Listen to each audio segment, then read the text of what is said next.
ভাই আরি ফেলার জয় তোমারে জানাই দিলাম ঈদ মুবারক রে তোমারে জানাই দিলাম ঈদ মুবারক ওমন রমজানে রই রোজার শেষে এলো খুশির ঈদ।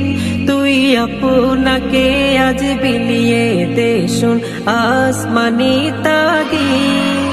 ওমন রমজানে রই রোজার শেষে এলো খুশির ঈদ। আপনাকে আজ বিলিয়ে দে শোন আসমানি তাগিদ। Breaking news. এদিকে গবেষণা করে জানা গিয়েছে রোজা না থাকার র্যাঙ্কিং এ পরিবারের মেয়েরা। আরো জানা গিয়েছে বিকেল না হতেই আলুর সব বেগুনি কোথায় যেন উদাও হয়ে যায়। জানা গেছে মেয়েরা এই কাজ করে। এরকম তথ্যটা আসে বুয়া টিভির কাছে। এ নিয়ে বিস্তারিত সাকিব হোসেন, বুয়া টিভি, উগান্ডা।